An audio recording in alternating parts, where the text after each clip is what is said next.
Legião X, estamos aqui no Projeto X que multiplica suas chances de aprovação, né? Agora para mais um episódio do nosso programa X da Atualidade, né, pessoal?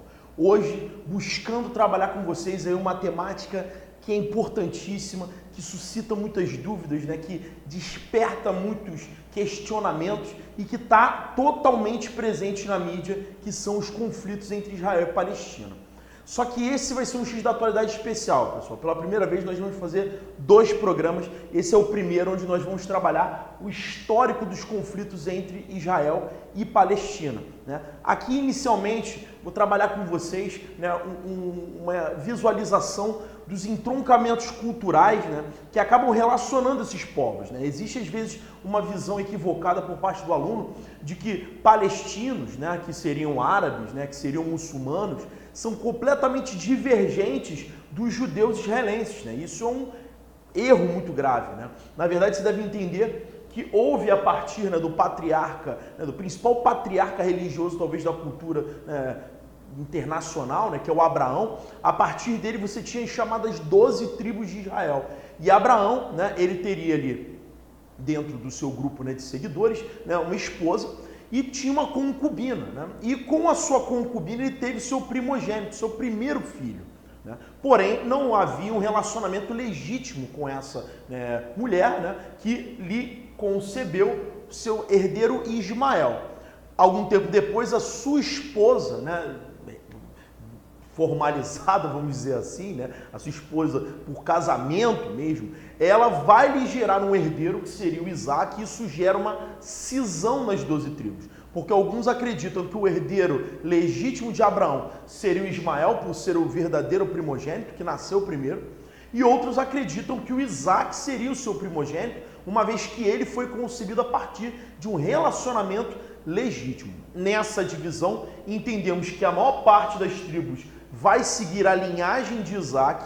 A partir da linhagem de Isaac, você tem a formação do povo de Israel, o povo judeu, onde ali você deve entender que existe um monoteísmo, né, uma figura divina unificada, que seria Jeová, podemos dizer assim, e dentre vários livros sagrados teríamos uma escritura principal, que seria o Torá, né? O Torá, para quem não conhece, você pega lá o seu Velho Testamento da sua Bíblia, né? Provavelmente ali você vai encontrar grande parte do Torá, né? Os escritos judaicos. A partir dos judeus, você vai ter o surgimento de quem? De novo entroncamento a partir de Jesus Cristo, né? No momento que você tem a formação do cristianismo, a partir também de um monoteísmo, demonstrado a partir, né, da ideia de Deus, e um livro sagrado que seria a Bíblia, somando o Velho Testamento mais o Novo Testamento, né, com os evangelhos ali dos apóstolos, você teria mais uma ramificação religiosa a partir desse lado, né, que se originou a partir de Isaac. E o Ismael, o que aconteceu? Lá do outro lado, os seguidores de Ismael rumaram, né, durante séculos e séculos a partir de uma lógica mais politeísta, até que houve uma unificação monoteísta em torno de um profeta chamado Maomé. Ele vai estabelecer a lógica de uma divindade, né, que é o Alá, escrevendo o livro sagrado, que seria o Corão. A partir daí, você teria a formação do povo muçulmano ou islâmico, né? Cuidado, o Zé Bonner já trabalhou em aulas anteriores a diferença, né, entre árabes e islâmicos. O árabe seria o povo, né? E o islamismo seria a religião. Volta lá naquelas aulinhas anteriores de Primavera Árabe e de questão nuclear do Irã, que você vai entender um pouco melhor essa temática, né? Aqui, gente, a partir dessa lógica, você percebe que vai haver uma ligação cultural entre judeus e islâmicos, né? E isso é interessante perceber, porque não há um antagonismo cultural, pelo contrário, eles são correlacionados, né? Eles são semitas, é o chamado povo semita. Interessante você notar, pessoal, que aqui a partir do Maomé você tem o xiismo e o sunismo, né? O xiismo seria, né, a vertente dos islâmicos que seguiriam o Ali, que era o genro de Maomé, era o chamado Shia Ali, né, que deu o nome ao termo xiismo, né, onde ali os seguidores acreditavam que os descendentes diretos de Maomé seriam os detentores da verdade islâmica. Por outro lado, existia um livro chamado Suna. O que era Suna? Uma espécie de diário pessoal do Maomé que se complementava, né, ao ao Corão, que é o livro sagrado, né? E na Suna, muitos escritos de Maomé indicavam a sua filosofia e deram condições de que seguidores que não eram descendentes diretos de Maomé pudessem estabelecer também a verdade islâmica. Foi aí que surgiram os chamados sunitas. Então isso é uma divergência muito grande que existe entre esses povos. O Zé já tinha abordado isso anteriormente com vocês. Volte lá nessas aulas que eu mencionei que é legal para formar esse pacote. Aqui, galera, só para você entender um pouco melhor, a questão dos locais que são sagrados para esses três povos, né? Cristãos, judeus e muçulmanos islâmicos, né? No caso, a cidade de Meca, né, gente, que fica na Arábia Saudita, é uma cidade muito importante para o povo muçulmano, onde ali eu tenho a Kaaba, né, que é uma localidade construída por Abraão, onde existe, né, aquela peregrinação que já está embutida na cultura islâmica, né, que tem todo ali um ímpeto de trazer todo ano islâmicos para visitar a cidade de Meca, né, um ponto muito importante.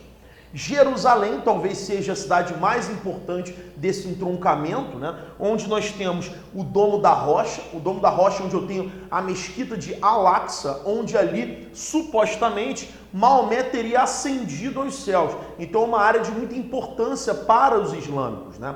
E essa região está ligada diretamente ao Muro das Lamentações, que é o ponto sagrado mais importante para os judeus e que acredita-se que o muro era uma das paredes do antigo templo do rei Salomão, e onde também está ligado o Domo da Rocha. Então você percebe que há um entrelace, né, cultural nessa questão de Jerusalém, que torna a cidade tão importante para esses povos. A cidade de Karbala, que fica no Iraque, também é importante, que é onde foi enterrado Hussein, que é o neto de Maomé, um ponto muito importante para os xiitas, que acreditam nessa linhagem direta de Maomé. Najaf, que também fica no Iraque, é onde tem o túmulo de Ali, né, que é o genro de Maomé, que seria o seu seguidor, o seu herdeiro conforme a crença xiita. E a cidade de Medina, né, que também é muito importante, onde você tem um túmulo de Maomé e onde, né, Maomé no passado realizou a chamada Hégira, né, que foi aquela migração, né, fugindo ali dos seus perseguidores, né, e ele se estabeleceu em Medina durante um bom tempo, né. Então é interessante a gente ter essa noção geral para compreender um pouco os arranjos territoriais que a gente vai ver em seguida. Pessoal, já tendo entendido um pouco melhor essa estrutura, né, cultural, né, essa lógica que cerca Israel, né, e Palestina, né, no caso os judeus e os islâmicos, a gente deve aqui analisar, né, primeiramente o seguinte, pessoal, cuidado com esse costume que nós temos de dizer que conflitos entre Israel e Palestina são conflitos do Oriente Médio. Gente, o Oriente Médio é uma região muito mais abrangente, né, muito mais significativa, que reúne países como Afeganistão, Arábia Saudita, Bahrein, Catar, Emirados Árabes, Egito, Iêmen, Israel, Irã, Iraque, Kuwait, Líbano, Jordânia, Omã, Palestina, Síria. Alguns outros são considerados também como parte, né, como a Turquia, como Chipre, podem, né, apesar de não serem asiáticos, podem estar inseridos nesse contexto, né? O Egito também não é asiático, está inserido. Então a gente deve entender que o Oriente Médio é algo muito maior. Agora é claro que o Oriente Médio vai estar relacionado a essas questões, uma vez que, havendo predomínio de islâmicos no Oriente Médio, a causa palestina vai ser comprada por um grande número desses países. Mas lembre-se, nem todo país islâmico ele é a favor da Palestina, ele defende a causa palestina. A gente deve ter um cuidado em relação a essa questão. Vamos entender um pouco mais especificamente essa região específica da Palestina, pessoal. Deve entender que no século III depois de Cristo aproximadamente, os judeus foram expulsos da Palestina. Um processo que ficou conhecido como a diáspora, né? E desde então, sempre você teve uma ideia de retorno à localidade, né? A gente deve lembrar aqui que em 1869 você vai ter a abertura do canal de Suez, que faz uma comunicação direta, né, do mar Mediterrâneo ali com o Oceano Índico, né? Essa interligação, pessoal, ela vai ser na época organizada pela França e depois, já em 1882, o Reino Unido vai tomar a propriedade do canal. Então, é um eixo importante que a gente vai ver daqui a pouquinho. Em 1897, você vai ter o chamado primeiro encontro sionista, né? Onde existia ali um lema que a Palestina era uma terra sem povo para um povo sem terra, né? E isso é de uma ignorância extrema, né? Quem eram os sionistas? Os sionistas eram judeus que tinham como propósito o retorno ao Monte Sion, que fica em Jerusalém, né? Então, uma lógica de retorno dos judeus à Palestina. Agora, dizer que a Palestina era um povo era uma terra, perdão, que não tinha povo, isso é um equívoco. Porque os árabes já viviam ali desde que a região foi desocupada, né? Então você tinha ali um predomínio de árabes, um predomínio de muçulmanos, né, na região, que não podia ser ignorado por esses sionistas, mas ele foi. E desde então você passou a ter ali uma compra gradual de terras por parte desses judeus ali na região. Aí você vai ter até a Primeira Guerra Mundial a seguinte lógica, né? O Império Turco-Otomano era dominante na região. Após a Primeira Guerra Mundial, o Império Turco-Otomano vai perder a propriedade sobre essas terras, né? Vai se desfazer. E você vai ter dois segmentos que vão ser dominantes. O Reino Unido, que vai ser detentor da Palestina, da Transjordânia, que é a atual Jordânia, do Egito, do Iraque e da Pérsia, que é o atual Irã. E a França vai dominar a Síria e o Líbano. E lembre que essas regiões eram conhecidas como protetorados, né? Aquela lógica imperialista muito comum no final do século XIX, onde a França vai exercer, juntamente com o Reino Unido, um poder ali na região muito forte. Em 1917, pessoal, tem uma coisa que a gente deve lembrar, que é muito marcante, que é a Declaração Balfour. Balfour era o Arthur Balfour, que era o primeiro-ministro da Inglaterra. E ele vai usar uma frase que foi muito polêmica nessa declaração, que era a possibilidade, da criação de um lar nacional para os judeus.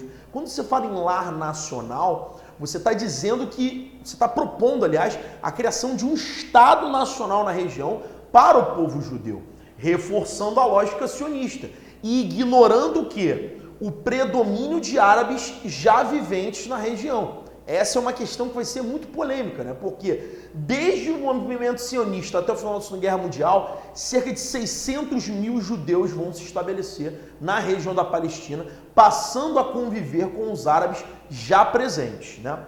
Em 1945, um momento que vai ser marcante, né, até que reúne grande parte desses países árabes em torno de uma liderança, que é a criação da Liga Árabe, né, sob a proposta ali de liderança do Egito, na época representado pelo presidente Nasser, né, que exercia ali um poder central, lembrando que o Egito na época já era uma república, né? Então você percebe que já havia de um lado desenhado uma aliança entre o povo árabe e por outro lado uma proposta judaica de ocupação defendida por países ocidentais, no caso por potências europeias. E isso vai desencadear todos os processos que a gente vai ver em seguida. Pessoal, agora vamos entender melhor como se deu a formação do Estado de Israel. Em 1947, né, você vai ter a Assembleia das Nações Unidas, né, onde você vai oficializar essa criação, né, e ali você vai ter uma divisão que vai seguir a seguinte porcentagem. 57% das terras que existirem na Palestina vão ser definidas para o povo judeu, que girava em torno de 600 mil pessoas. A população árabe, que era mais do que o dobro, 1,3 milhão de pessoas, ficou com 43% das terras. Já percebe aí um problema, né, nessa divisão. Você vai falar, Tiago, mas as terras foram divididas assim aleatoriamente? Não, pessoal, como a gente falou no quadro anterior, ali era um protetorado inglês. Então a Inglaterra, até porque estava muito enfraquecida pela Segunda Guerra Mundial, concede esse protetorado para a divisão, né, e distribuição entre Palestina e Israel, né? Israel tinha um fator que poderia ter sido mencionado como uma desvantagem, né? 60% desse território que ele recebeu era composto pelo deserto de Negev, que é uma grande faixa territorial de clima árido que fica ali no sul da região. Ou seja, não foi uma vantagem territorial tão expressiva, até porque, né, num clima muito seco, né, os benefícios naturais eles são mínimos. A gente vai perceber que Jerusalém, nesse momento, vai ser tratada com status do que se chama nas relações internacionais de corpus separatum. O que seria isso? Uma cidade que tinha um caráter internacional, nos moldes que você vê no Vaticano, por exemplo, né? Onde ali você teria, né, a lógica de um território neutro, controlado pela ONU e sem ali a definição de propriedade de Israel ou da Palestina. Lembramos lá no início que essa terra é muito importante culturalmente para os dois povos, né, para os árabes e para os judeus. Gente, isso não vai ser bem aceito, né? Essa divisão não vai ser interessante, os povos árabes não vão se sentir prestigiados por essa questão, a pressão da Liga Árabe vai ser muito forte e a primeira contenda, o primeiro conflito, a primeira guerra árabe-israelense vai se dar justamente no ano de 1948, sendo conhecido também como Guerra de Independência, né? Vou passar ali para o outro lado para ficar melhor a visualização. A gente vai perceber, pessoal, que vão se formar duas frentes. Uma composta por Israel e outra composta pela Liga Árabe, né? Líbano, Síria, Egito, Iraque, Transjordânia. Você já percebe que o poderio militar israelense é fantástico, uma vez que ela era uma contra vários, né? Então, já notamos aí um entreposto militar estadunidense. Já percebemos que Israel vai ser armado diretamente pelos Estados Unidos com qual intuito, pessoal? Da formação do que se chamava de cordão sanitário na Guerra Fria. Ih, Tiago, confundi um pouco. Gente, a lógica americana durante a Guerra Fria, que começa logo após a Segunda Guerra Mundial, era de contenção do socialismo. Se você pegar essa faixa estreita por onde Israel se estabelece, é a faixa de interconexão entre a África, né, o Egito, primeiro estado africano, né, e a Ásia. Então, criar um estado tampão seria impedir um possível avanço territorial de tropas soviéticas pela Ásia chegando até a África, né? Então, Israel é muito bem posicionado, né, no tabuleiro estratégico americano e por isso vai receber um aparato militar tão vantajoso, né? Você vai ter ali um confronto, né, muito intenso, né? Israel, na verdade, vai conseguir expandir sua ocupação, chegando a 75% do território, então ela vai sair de 57% e vai chegar aos 75%, né? 2/3 da população palestina, né, população árabe que vivia na região, vão se tornar refugiados, vão ser expulsos desses novos territórios agora ocupados pelos israelenses, né? Então você percebe que isso é um ponto, inclusive, muito polêmico na questão árabe-israelense até os dias de hoje, que seria o retorno dos refugiados da guerra de 1948 para as suas casas, para as suas propriedades, coisa que não aconteceu e dificilmente vai acontecer. Agora também temos que lembrar, nessa primeira contenda, os judeus também vão ser expulsos. Cerca de 700 a 900 mil judeus vão ser também expulsos de países árabes, né? Então, notem bem, israelenses expulsam árabes dos seus territórios e árabes expulsam judeus de seus territórios, que vão acabar também ocupando várias regiões do mundo, indo para a Europa, indo para os Estados Unidos e aqui para as Américas também, né? América Central e Latina, beleza? A gente percebe que esse é um ponto muito marcante e que vai definir um primeiro momento de embate entre essas duas vertentes, uma fortalecida por Israel e outra sedimentada em torno da chamada Liga Árabe. Pessoal, em 56 você vai ter a Guerra do Canal de Suez, que a gente tinha falado lá no início, que faz a interligação do Mar Mediterrâneo com o Oceano Índico, né? E ali, pessoal, você vai ter o Nasser, né, que era presidente do Egito, que lá na Guerra de 48 já tinha ocupado aqui a faixa de Gaza, né? Ele vai dar um golpe e tomar para si o Canal de Suez, que na época era dominado ali pela França, pela Inglaterra, eram países, né, que tinham um controle sobre a região, que é importante entreposto comercial. Obviamente que o Reino Unido, justamente com a França, juntamente com Israel, não vão ficar satisfeitos com essa dominância e vão contra-atacar, vão revidar para recuperar, né, o canal, né? E isso vai ser marcado pelo dia 29 de outubro de 1956, onde Israel vai avançar sobre a faixa de Gaza, invadir a península do Sinai, facilmente vencer as tropas egípcias e chegar ao Canal de Suez, dominando, controlando, né, e retirando as tropas do Egito. Isso aí demonstrou na época, né, o poder muito forte que ficou evidenciado, né, em termos militares por parte de Israel. E, por outro lado, né, gerou ali uma tensão que ficou ligada muito à Guerra Fria, à dinâmica da Guerra Fria. Por quê? Aqui, gente, União Soviética e Estados Unidos vão definir muito bem as suas alianças, né? A União Soviética, por um lado, ela vai ameaçar, inclusive, a atacar caso, né, a situação não seja contornada, dando seu apoio militar à Liga Árabe. E o presidente dos Estados Unidos, na época, o Eisenhower, ele vai tentar ali acalmar os ânimos para poder evitar uma hecatombe, né, uma guerra mais significativa, que não era o interesse durante a Guerra Fria, devido ao poder, né, no bélico nuclear que ficou evidente durante esse período. Então a gente percebe, né, que aqui a coisa vai ficar mais definida e tanto os países árabes quanto Israel vão se encaixar na lógica da bipolaridade. Percebam que em 1964, como resposta a isso, eu vou ter a criação do OLP, Organização da Libertação da Palestina. No meio desse jogo, o povo palestino se viu acuado, né? Se viu transformado num joguete, ameaçado por essas guerras gravíssimas que estavam ocorrendo. E o Yasser Arafat vai ser líder, né, de um braço mais radical desse grupo, chamado Al-Fatah, que inclusive pregava o terrorismo como ferramenta de cobrar de Israel uma mudança nesse cenário expansionista que ela vinha desenhando desde a Guerra de 1948.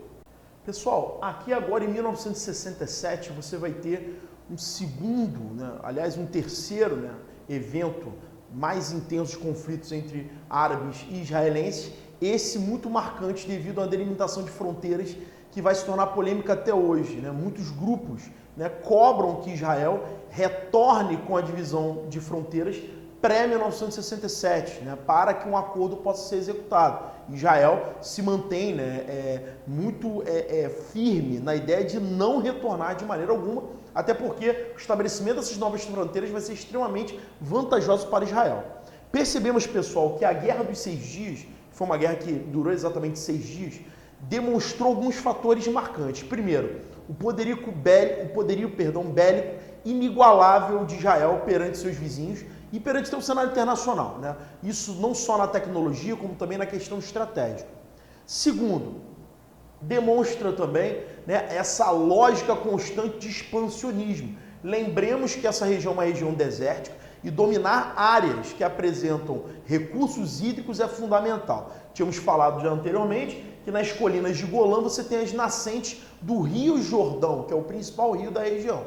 E ter um domínio sobre essas regiões é fundamental para os planos de sobrevivência israelenses, claro, a todo custo, sem se importar com as causas que vão ser repercutidas na população palestina na região e nos árabes de uma maneira geral.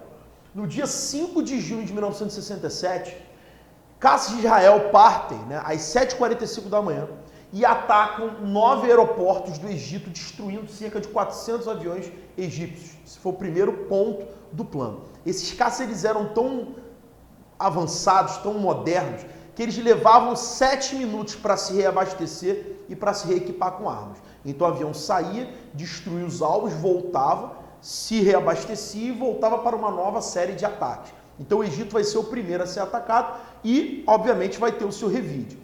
Nesse revide, o Israel consegue ali ter razões para invadir a faixa de Gaza e para invadir a península do Sinai. Então ela vai se tornar proprietária, inclusive, de parte do Egito, já que o Sinai é parte do Egito. A Jordânia recebe uma mensagem de Israel que se não atacasse os israelenses, ela não seria atacada. Só que os jordanianos foram convencidos pelo Nasser do Egito a entrar no confronto, e por isso pagaram um preço caríssimo, já que eles vão ser varridos de volta para a Jordânia. Lembremos que a Cisjordânia, lá na Guerra de 48, tinha sido ocupada pelos jordanianos.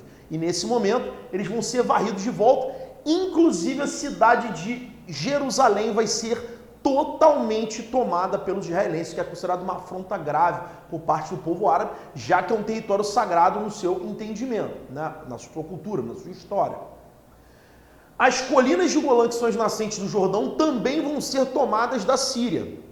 E Israel vai ser detentora também desses recursos hídricos. Então vai ser um expansionismo em dimensões incríveis, A população palestina vai ficar resumida à faixa de Gaza e algumas partes da Cisjordânia, e os povos vizinhos que estavam interiorizados ali naquela região foram completamente repelidos.